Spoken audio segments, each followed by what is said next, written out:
Jeffrey Dahmer was not caught through profiling or long-term investigation. He was stopped because one victim escaped. On July 22, 1991, in Milwaukee, police encountered a man running down the street with handcuffs hanging from one wrist. His name was Tracy Edwards. He told officers a man had tried to restrain him inside an apartment nearby. That apartment belonged to Dahmer. When officers entered, Dahmer appeared calm and cooperative. He claimed it was a misunderstanding between drinking buddies. But while searching for the handcuff key, an officer opened a drawer. Inside were Polaroid photographs documenting victims at different stages of his crimes.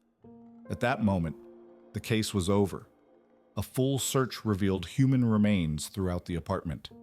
Heads in the refrigerator, organs and body parts stored in containers, chemicals used to preserve remains, photographs cataloging everything. Dahmer was arrested that night. During interrogation, he confessed. Not vaguely, not defensively, but in detailed, methodical accounts. He admitted to killing 17 victims between 1978 and 1991, primarily in Wisconsin. His confessions matched physical evidence almost perfectly. In 1992, Dahmer was found guilty on 15 counts of murder and sentenced to 15 consecutive life terms. A later conviction added a 16th life sentence. He would never leave prison, but the state never executed him. On November 28, 1994, while assigned to clean a prison gym bathroom, Dahmer was left unsupervised with 2 inmates. One of them was Christopher Scarver. Minutes later, guards found Dahmer on the floor with severe head injuries. Scarver later said he acted under a divine command. Dahmer was pronounced dead at a hospital shortly after. He was 34 years old. David Berkowitz, known as the son of Sam, was caught for one of the most absurd reasons in criminal history: a parking ticket. Between 1976 and 1977, New York City was paralyzed by fear. A gunman was targeting couples sitting in parked cars, striking without warning and disappearing into the night. After several attacks, the killer began sending letters to police and newspapers, mocking investigators and fueling public panic. He signed them Son of Sam. Despite the media frenzy, police had almost nothing to work with. No reliable witnesses, no usable forensic evidence. The city was desperate for answers. Then, on July 31, 1977, everything changed. After another shooting in Brooklyn, a witness remembered something strange. Days earlier, she had seen a man near the crime scene angrily arguing over a parking ticket on his car. When she later heard gunshots in the same area, she realized the locations matched. Detectives followed that small lead. They searched parking violation records issued near the scene around the time of the attack. One name stood out: David Berkowitz. Police quietly placed his apartment under surveillance. On August 10, 1977, as Berkowitz left his building, officers approached him with guns drawn. He didn't resist. He didn't deny it. Instead, he smirked and said, "Well, you got me. What took you so long?" Inside his car, police found a weapon, maps, and handwritten notes that matched the tone and language of the Son of Sam letters. During interrogation, Berkowitz confessed. At first, he claimed that a demon speaking through his neighbor's dog commanded him to kill. This bizarre explanation became a major part of the media narrative. However, years later, Berkowitz admitted that the cult and demonic claims were largely fabricated. He used them to appear mentally unstable and to amplify fear, knowing it would distract from the simplicity of his crimes. In reality, there was no cult, no supernatural force, just a man exploiting chaos and attention. Berkowitz was convicted of 6 murders and sentenced to multiple life terms in prison, where he remains today. Dennis Rader was caught because of pure ego and a single piece of outdated technology. Between 1974 and 1991, someone terrorized Wichita, Kansas, leaving behind 10 victims. The killer sent letters to police and local newspapers, describing his crimes in detail and signing them with a name he invented himself. BTK, short for bind, torture, kill. Then, in 1991, the letters stopped. BTK vanished. For more than a decade, investigators believed the killer was either dead or permanently inactive. The case went cold, and Wichita slowly moved on, until 2004. A local newspaper published an article questioning whether BTK had ever been real. Dennis Rader saw it as a challenge. He couldn't stand being forgotten. After 13 years of silence, he began writing again, sending letters, maps, photographs, and messages directly to the police. But this time, technology would betray him. Rader was careful. He wore gloves, avoided fingerprints, and left no DNA. Investigators had nothing to work with. Then Rader made a fatal mistake. In one of his letters, he asked police a question. Can a floppy disk be traced? Police lied. They replied that it was completely safe. Rader believed them. In February 2005, he mailed a purple floppy disk to a local TV station. Investigators immediately analyzed it. Hidden in the disk's metadata was a name and a location. The file had been created on a computer registered to Christ Lutheran Church in Park City, Kansas. The church council president was a man named Dennis Rader, married, 2 children, a compliance officer, a Boy Scout leader, completely ordinary. Police quietly began surveillance. Then came the final confirmation. Years earlier, Rader's daughter had submitted a medical DNA sample. Investigators obtained a comparison, and it matched biological evidence from old BTK crime scenes. The case was over. On February 25, 2005, police pulled Rader over while he was driving home for lunch. He didn't resist. When detectives told him he was under arrest for the BTK murders, Rader paused and said, "Oh, I guess I know why." Dennis Rader later confessed in open court to 10 murders, calmly describing each one without emotion. He was sentenced to 10 consecutive life sentences with no possibility of parole.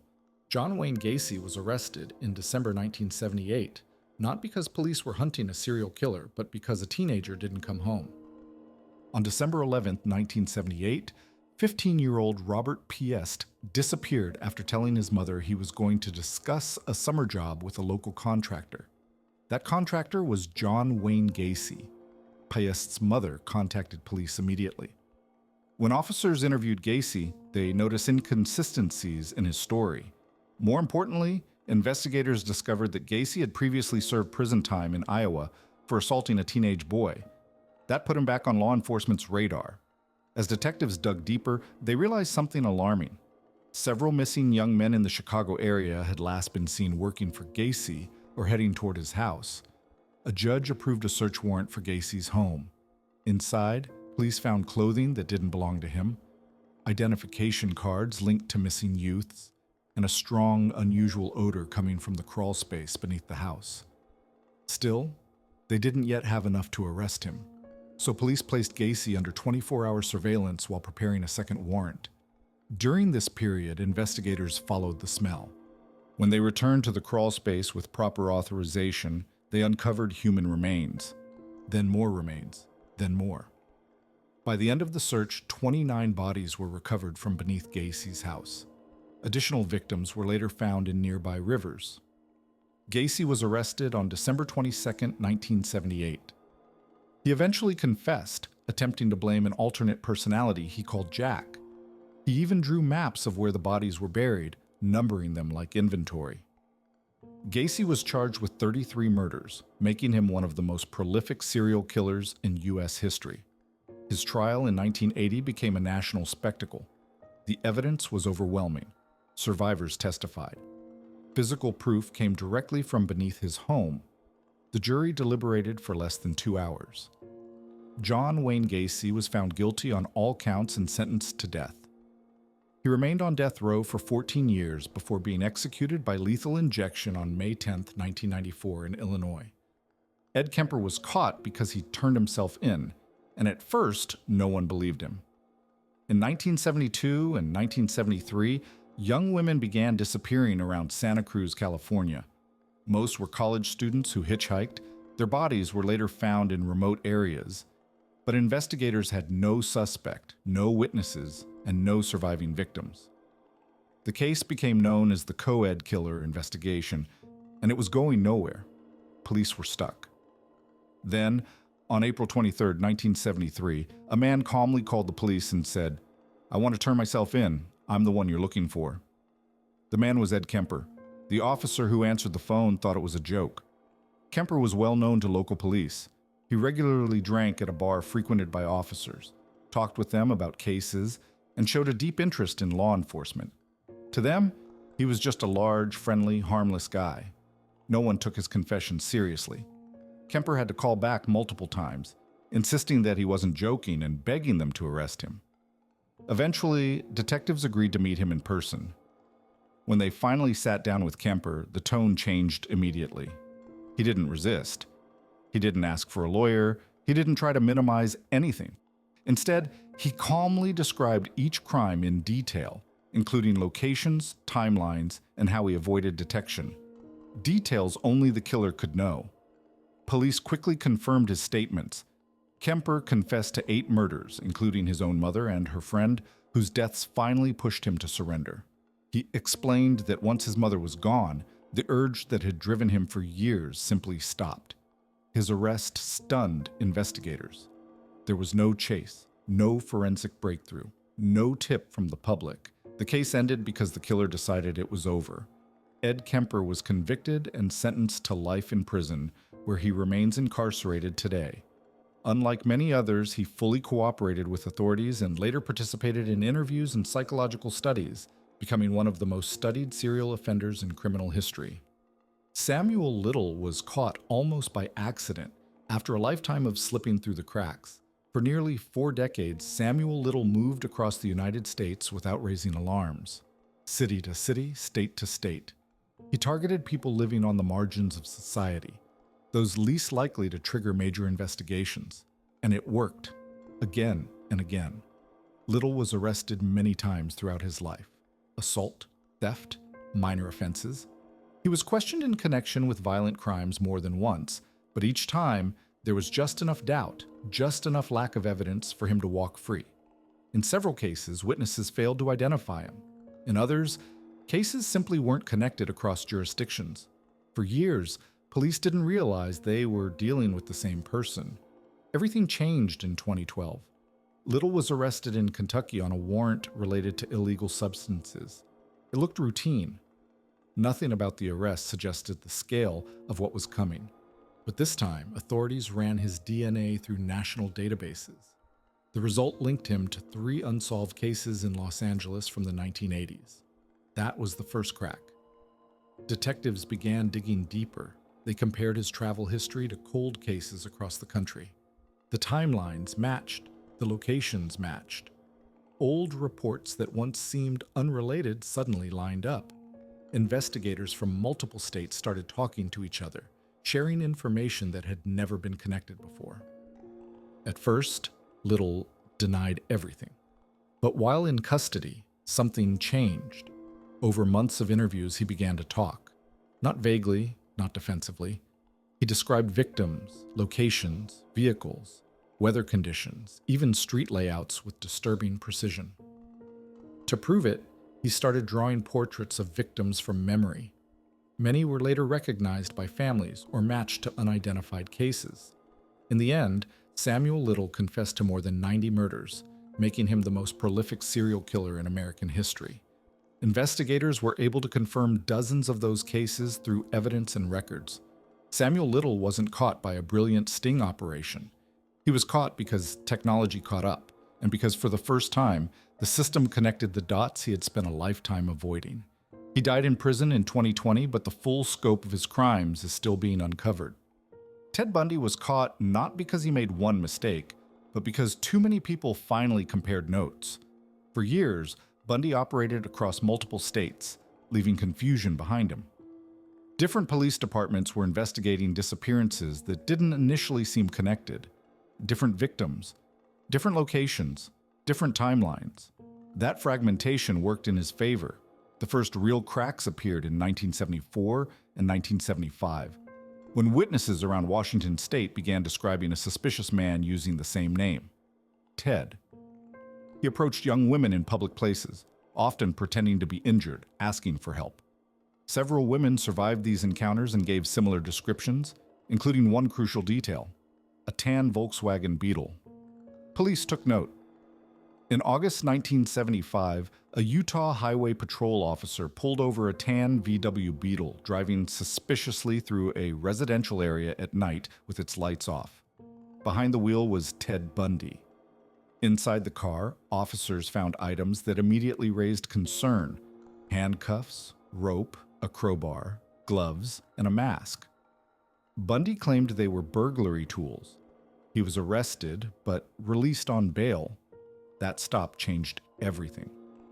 Investigators began comparing Bundy to missing persons cases across Washington, Utah, and Colorado.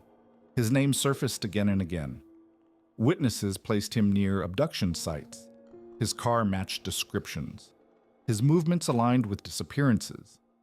Then came a key moment. A woman named Carol Daronch had survived an attempted abduction in Utah. When police arranged a lineup in 1976, she immediately identified Bundy. That testimony led to his first conviction and prison sentence. But Bundy wasn't done. While awaiting trial in Colorado for additional murders, Bundy acted as his own lawyer. In 1977, he escaped by jumping from a courthouse window. He was recaptured 6 days later. Months later, he escaped again, crawling through a light fixture in the jail ceiling and walking out the front door. This time, he vanished. Bundy fled to Florida, where his behavior became increasingly reckless. In early 1978, he attacked a sorority house in Tallahassee, leaving multiple victims. Survivors described him clearly. Police were already on edge. Weeks later, a Pensacola officer spotted a suspicious orange Volkswagen Beetle. When he tried to stop it, the driver fought violently. He was arrested under a false name. This time, fingerprints were taken. They matched Ted Bundy. There were no more escapes. Bundy was convicted in Florida and sentenced to death. After years of appeals, he was executed in 1989 in the electric chair. Richard Ramirez was not caught quietly. He was exposed to an entire city at once. Between 1984 and 1985, Southern California lived under constant fear. Home invasions, night attacks, no clear pattern, different neighborhoods, different victims. The press gave him a name, the Night Stalker. For months, police had almost nothing. No suspect, no consistent profile, only panic. Then investigators noticed something small but critical. The same shoe print appeared at multiple crime scenes, proving all the attacks came from one man. The real break came later. At one scene, the attacker had stolen a car. On the door handle, police found a single fingerprint. That print belonged to Richard Ramirez, a known drifter with a criminal record. On August 30th, 1985, police released his mugshot to the media. Every newspaper ran it. Every TV station showed his face. Ramirez was no longer hidden. That same day, he boarded a bus back to Los Angeles. When he stepped off, he saw himself staring back from a newspaper stand. The headline read, "The Killer." He ran. What followed wasn't a police chase, it was a city chase. Ramirez tried to carjack a woman. Her husband attacked him. He fled again. Neighbors recognized his face. They shouted. They pointed. Within minutes, a crowd formed. Men grabbed him, others joined in. He was beaten, restrained, and pinned to the ground. By the time police arrived, they weren't arresting him. They were protecting him from being killed by the crowd. Ramirez screamed for help as officers pulled him away. At trial, the evidence was overwhelming. Fingerprints, ballistics, witnesses. In 1989, Richard Ramirez was convicted on 13 murder counts and dozens of other charges. He was sentenced to death in California, but the sentence was never carried out. Years of appeals followed. While awaiting execution, his health collapsed. On June 7, 2013, Ramirez died in prison from complications related to cancer and liver failure. He was 53 years old. Aileen Wuornos wasn't caught through profiling or surveillance. She was caught because she trusted the wrong person. Between 1989 and 1990, 7 men were found dead across Florida. Their bodies were dumped in wooded areas along highways. Each had been shot. Their cars were missing. At first, police thought the cases were unrelated. They weren't. Investigators eventually noticed the pattern. Same region, same method. Same disappearance of vehicles, This wasn't random violence, someone was moving with intent. One victim's abandoned car was recovered, and a partial print was lifted from the steering wheel. That print led police to Aileen Wuornos, a transient woman living on the margins of society. But the case didn't fully break until police looked at pawn shop records. Florida law required thumbprints for pawn transactions. Items belonging to several victims had been pawned under false names, but the thumbprints were real. They matched Wuornos. Still, police needed a confession. That's where Tyria Moore, Wuornos' close companion, became the key. Investigators pressured Moore, warning her she could be charged as an accomplice. Terrified, she agreed to cooperate. Police recorded phone calls between the two women. Over several emotional conversations, Moore urged Wuornos to tell the truth. On January 9, 1991, Wuornos finally broke. She admitted responsibility, saying she didn't want Moore to suffer for her actions. She was arrested the same day at a roadside bar. She did not resist. At trial, Wuornos claimed self-defense, arguing the men had threatened her. The jury didn't accept it. Physical evidence, witness testimony, and her own recorded statement sealed the case. She was convicted of 6 murders and sentenced to death in Florida. Unlike many others on death row, Wuornos did not fight her sentence. She fired her lawyers, waived appeals, and openly demanded execution. On October 9, 2002, she was executed by lethal injection at Florida State Prison. She was 46 years old. Gary Ridgway, known as the Green River Killer, is one of the clearest examples of how investigative mistakes can allow a serial killer to operate for years in plain sight. Between 1982 and 1998, the bodies of young women began appearing along the Green River near Seattle. Most of the victims were vulnerable women whose disappearances initially drew little attention. As the numbers grew, police realized they were dealing with a single offender. A massive task force was created. Hundreds of men were interviewed. And very early in the investigation, one name surfaced repeatedly: Gary Ridgway. Ridgway was questioned as early as 1983. He lived in the area, frequented the same locations as several victims, and had been mentioned by witnesses. Detectives considered him a serious person of interest. But then came a critical mistake. Ridgway agreed to take a polygraph test, and investigators believed he passed it. Based on those results, police concluded he was telling the truth and shifted their focus elsewhere. Years later, Ridgway would admit that he knew how to remain calm, control his breathing, and lie convincingly. While police moved on, the murders continued. Ridgway stayed close to the investigation. He cooperated with detectives, answered questions politely, and played the role of an ordinary man. He got married. He held a steady job. He blended in completely, even as bodies kept appearing. Everything changed in the late 1990s when DNA analysis advanced enough to be applied to old evidence. Biological material preserved from crime scenes decades earlier was finally re-examined. In 2001, the results were undeniable. DNA from multiple victims matched Gary Ridgway. On November 30th, 2001, police quietly arrested him as he was leaving work. He didn't resist. He didn't panic. When asked if he knew why he was being arrested, he calmly replied, "You got me for the girls." Forensic evidence piled up quickly. Fibers from his workplace were found on victims. DNA linked him directly to multiple cases. There was no way out. Ridgway agreed to plead guilty in exchange for avoiding the death penalty. He confessed to 49 murders, though investigators believe the real number may be significantly higher, potentially over 70 victims. He was sentenced to life in prison without the possibility of parole. Each of these cases shows that serial killers are rarely caught by luck alone. Which arrest do you think was the most surprising? And which one could have been stopped sooner? Let me know your thoughts in the comments. And if you enjoyed this video, leave a like, subscribe to the channel, and boost the video. Thanks for watching. See you next time.